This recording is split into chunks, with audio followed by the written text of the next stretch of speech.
Assalamualaikum warahmatullahi wabarakatuh.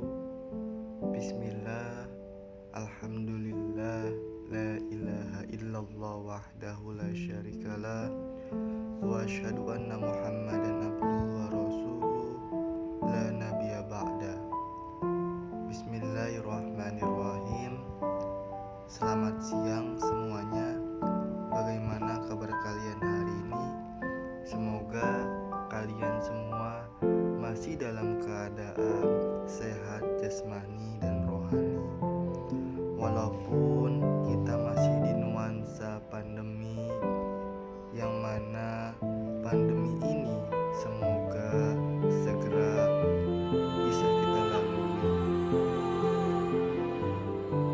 Ya, terima kasih pada semuanya yang tetap standby sampai pada pertemuan keempat kita, yang mana pada pertemuan hari ini kita akan membahas, masih ada keterkaitannya dengan pembahasan kita di pertemuan sebelumnya. Agak sedikit bergeser pembahasannya mengenai filosof kuno, filosof alam, yang dimana bahan kajiannya terkait dengan alam semesta. Oleh sebab itu, pada kajian filsafat siang hari ini kita akan membahas salah satu filsuf yang paling fenomenal, filsuf yang paling terkemuka, filsuf yang paling terus pemikirannya. Siapa lagi kalau bukan ia Heraklitus. Oke, langsung saja kita bahas mengenai Heraklitus. Heraklitus hidup pada masa abad kelima, tepatnya pada tahun 540 sebelum Masehi. Ia hidup pada era filsafat kuno, yang mana pada waktu itu banyak aliran filsafat yang pokok-pokok kajiannya mengenai pembahasan alam semesta. Semasa hidup Heraklitus hanya menulis satu buku, tetapi buku yang ia tulis telah hilang. Adapun yang masih tersimpan saat ini mengenai dirinya dapat kita ketahui melalui fragmen-fragmen atau cuplikan yang kurang lebih sebanyak 130 fragmen mengenai dirinya dan pokok pemikiran-pemikirannya. Heraklitus sendiri berasal dari kota Ephasus, merupakan Asia kecil Yunani kuno. Ia merupakan anak seorang aristokrat, salah satu orang yang kaya yang mempunyai martabat, tetapi ia lebih memilih meninggalkan kehidupan politik dan mengabdikasikan hak kekuasaan atau hak waris yang diwariskan kepada dirinya, dia kasih kepada saudara lelakinya. Ia hidup sejaman dengan filsuf lainnya, antara lain ialah Pythagoras, Demophanes, dan Parmenides. Heraklitus belajar secara otodidak. Oleh karena itu, ketika ditanya siapa yang mengajarinya, maka ia akan menjawab bahwa pikirannya lah yang mengajarinya ia sendiri. Hal tersebut menandakan bahwa Heraklitus merupakan sosok yang tinggi hati dan mempunyai rasa sombong yang besar.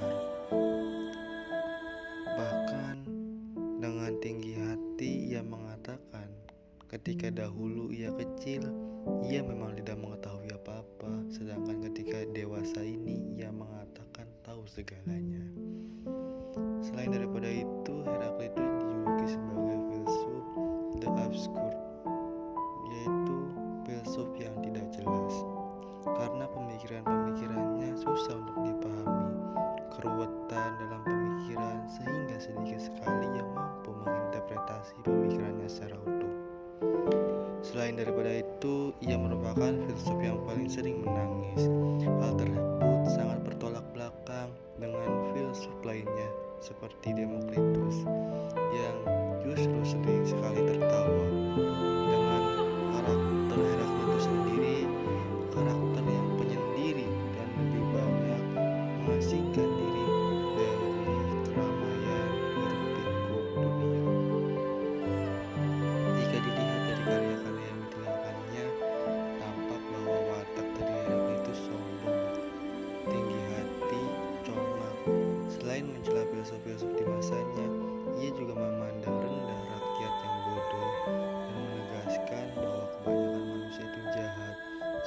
itu ia mengutuk warga kota Efesus. Gagasan tersebut disebut gagasan misantropik, yaitu gagasan yang berkaitan tentang kebenciannya terhadap manusia. Karena apa? Karena ia menganggap manusia itu sumbernya kekacauan, sifatnya merusak, bodoh, mempunyai inteligensi tetapi tidak digunakan. Bahkan dengan kasarnya ia mengatakan bahwa manusia itu layaknya seperti kambing karena rakus, karena lebih mementingkan perutnya sendiri. Selain daripada itu, banyak pengalaman pahit yang ia lalui, terutama lingkungan sekitarnya. Pada suatu ketika ia melihat temannya dipersekusi, sehingga diusir dari kota Efesus, dan itulah ia menemukan betapa kejinya Heraklitus terhadap manusia. Ia mengatakan bahwa semuanya warga kota Efesus itu kambing diri. Bahkan ia menindas keras masyarakat lingkungannya sedemikian rupa. Yang pertama, ia menyindir bahwa masyarakat yang sakit, kecerdasan atau pemahaman apa yang mereka miliki, karena hanya percaya kepada para tokoh dan menjadikan masa sebagai guru tanpa tahu bahwa banyak itu jelek dan sedikit itu baik. Artinya, masyarakat di kota Efesus yaitu masyarakat yang tidak mampu berpikir sendiri, ketergantungan terhadap para tokoh untuk memutuskan sesuatu, hanya sifatnya ikut-ikutan saja. Selain daripada itu, hanya ikut dari kebanyakan orang. Nah, hal tersebutlah yang menetap belakangi kenapa kritiknya itu mengatakan masyarakat yang sakit. Yang kedua, yaitu hidupnya butuh dorongan. Jadi ia sudah tahu bahwa itu baik, tetapi untuk melakukan kebaikan itu masyarakat kota Efesus itu enggak. Dipicu atau kurangnya dorongan untuk melakukannya.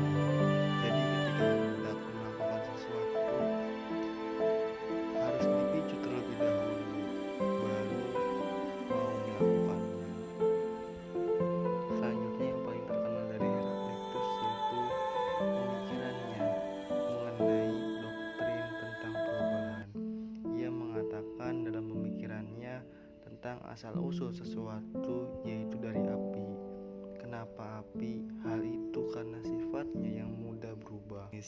Hal ini kontradiksi, bertolak belakang dengan pemikirannya Parmenides bahwa segala sesuatu secara universal sifatnya tetap. Engkau tidak akan memahami hanya dari belajar filsafat alam, matematika, ataupun logika mengenai perubahan itu sendiri. Karena apa? Karena ketika kita berbicara menggunakan bahasa suatu konsep ataupun menggunakan segala sesuatu itu pasti semuanya itu mengalir, tidak akan ada sesuatu apapun yang tetap.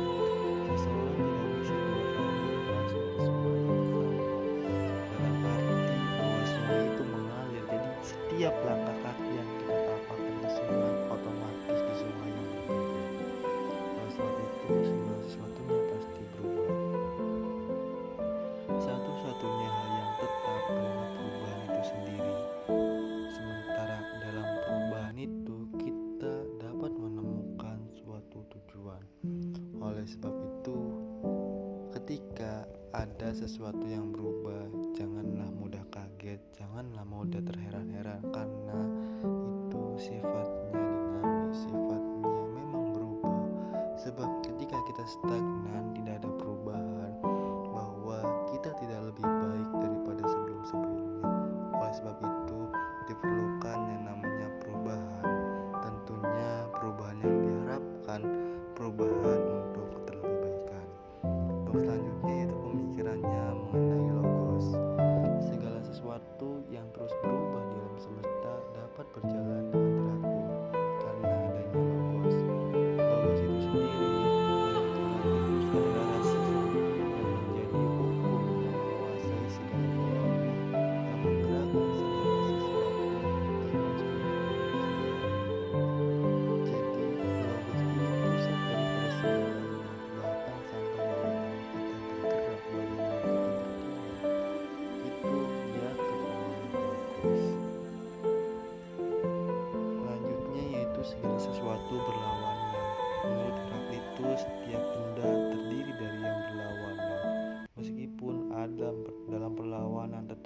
terdapat kesatuan. Singkatnya dapat dikatakan bahwa satu adalah banyak, banyak adalah satu. Jadi dengan adanya pertentangan atau perlawanan itu yang membuat keseimbangan. Nah, jadi ketika adanya perbedaan, adanya berbagai macam pendapat, itu merupakan hal yang sifatnya biasa. Sebab dari perbedaan nanti dapat kita dipersatukan. Oke, mungkin pertemuan mengenai pembahasan hari ini itu